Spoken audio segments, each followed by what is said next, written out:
Assalamualaikum warahmatullahi wabarakatuh. Perkenalkan, nama saya Lailita Nur Karmela, NIM 2024 10 10 10 97 dari kelas Sistem Basis Data C. Pada kesempatan kali ini, saya akan menjelaskan mengenai implementasi desain database pada PostgreSQL. Jadi di sini terdapat sebuah database laboratorium dengan tabel sebanyak 11, ada jenis barang, lab, kepala lab, dosen, UKM, aslab, pengembalian, item peminjaman, dan kegiatan. Yang pertama kali harus kita lakukan yaitu membuat database-nya terlebih dahulu dengan sintaks create database, dan di sini nama database yang ingin dibuat bisa kita blok dan execute.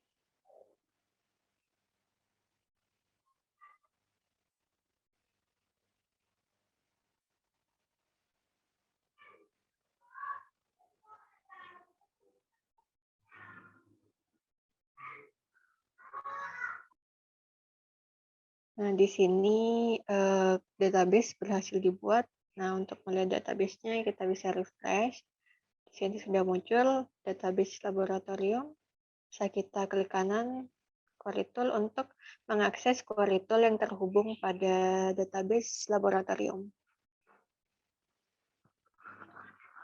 Yang pertama, kita akan membuat tabel-tabel yang berada pada sisi one, atau kita tidak membutuhkan atau tidak menambahkan foreign key ke dalam tabel-tabel tersebut.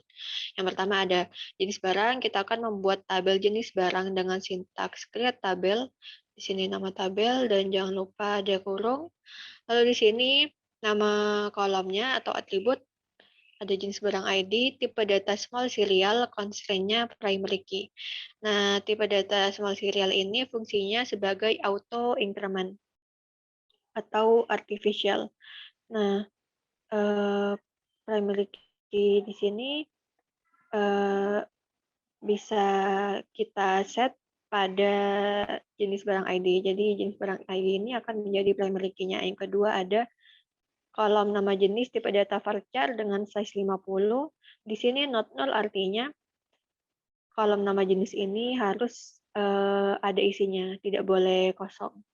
Lalu constraint-nya unik. Di sini ada kolom keterangan, tipe data teks sama seperti varchar merupakan tipe data string. Bedanya teks di sini tidak memiliki batasan. Langsung kita execute.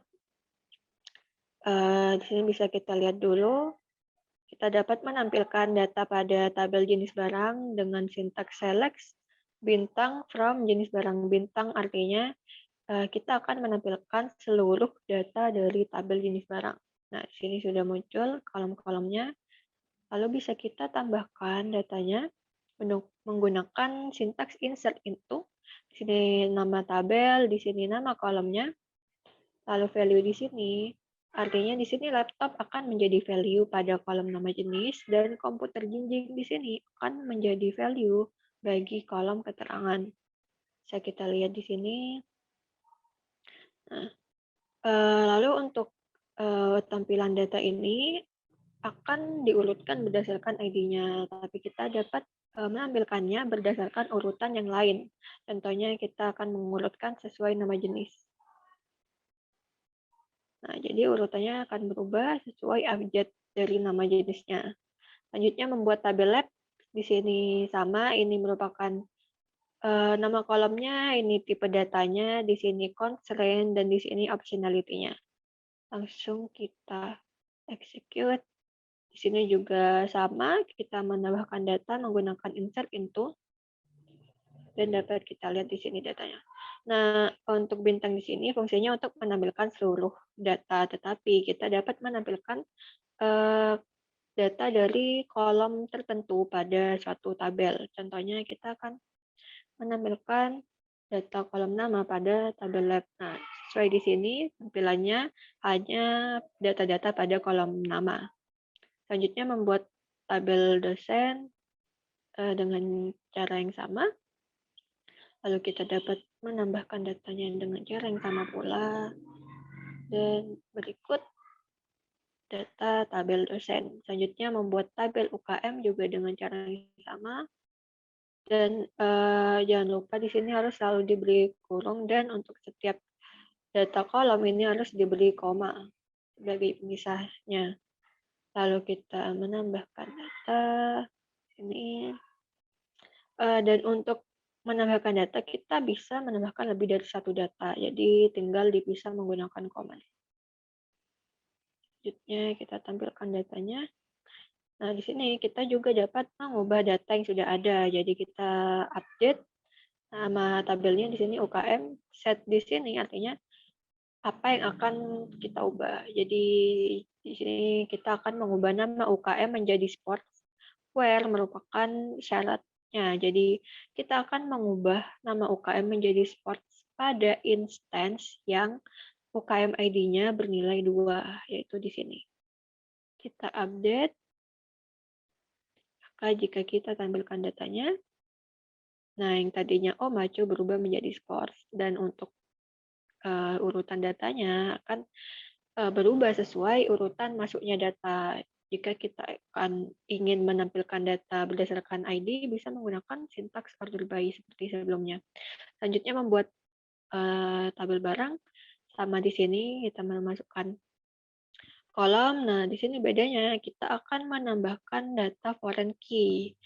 Tetapi sebelum menambahkan constant foreign key, kita harus mengidentifikasi dulu foreign key-nya. Jadi kita tulis dulu, tambahkan foreign key, di sini tipe data integer, not null, baru kita constraint foreign key-nya. Jadi kita constraint foreign key bernama lab ID yang berasal dari tabel lab. Jadi reference artinya itu berasal dari mana. Langsung kita execute.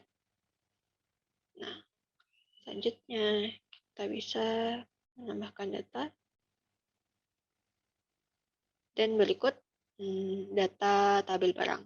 Selanjutnya kita dapat membuat tabel kepala lab juga sama di sini. Di sini ada kolom tanggal mulai dengan tipe data date. Di sini artinya tanggal, dan tanggal ini memiliki formatnya sendiri. Jadi tahun, strip bulan, strip tanggal. Sama ini kita tambahkan kolom, lalu di sini kita menambahkan constraints primary key. Kita dapat membuat primary key dengan kombinasi 2 kolom, yaitu di sini dosen ID dan lab ID. Lalu di sini sama kita menambahkan foreign key. Sebenarnya sama dengan yang ini, sama-sama menambahkan foreign key, hanya berbeda penulisan sintaksnya. Jadi yang ini jauh lebih sederhana. Kita execute. Kita tambahkan datanya. Berikut data tabel kepala lab. Dan kita juga dapat menghapus sebuah data, sebuah baris dalam suatu lab, dalam suatu tabel maksudnya.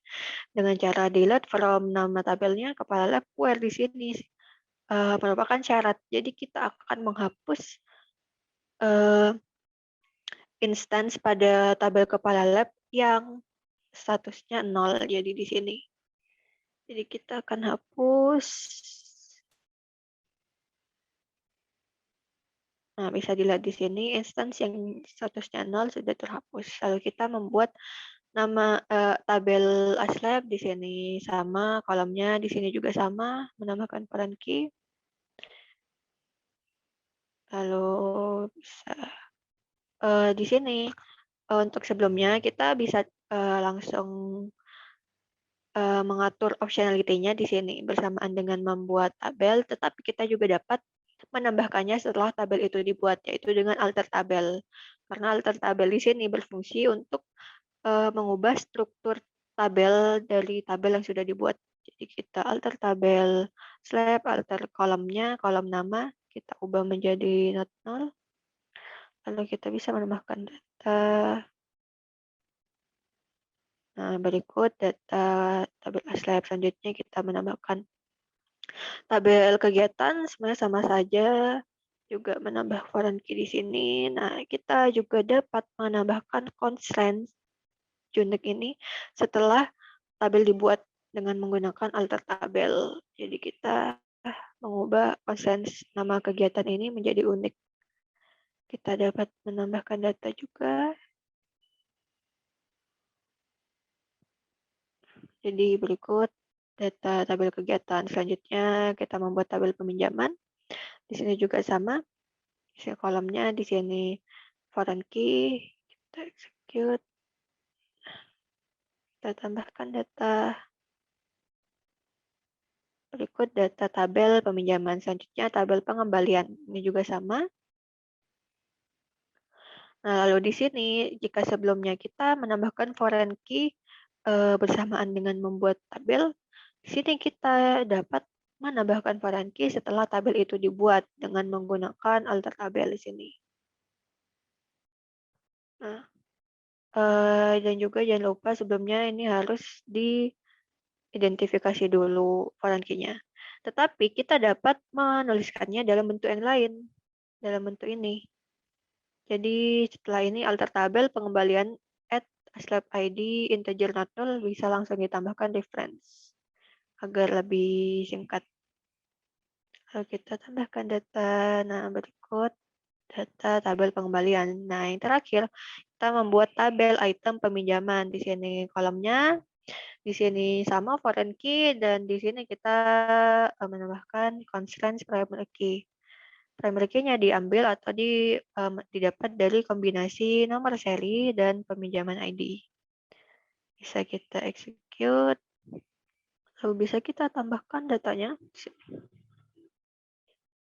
Dan berikut data tabel item peminjaman. Nah, untuk kolom di sini, item peminjaman ID itu tidak perlu dituliskan value-nya karena kolom ini nilainya akan didapat dari kombinasi nomor seri dan peminjaman ID. Nah, yang terakhir kita dapat menghapus sebuah tabel dengan sintaks drop tabel dan nama tabel yang akan dihapus. Bisa kita execute. Nah, jadi saat kita akan menampilkan tabel item peminjaman akan terjadi error karena item peminjaman sudah tidak ada atau sudah terhapus. Nah, sekian penjelasan dari saya. Kurang lebihnya mohon maaf. Wassalamualaikum warahmatullahi wabarakatuh.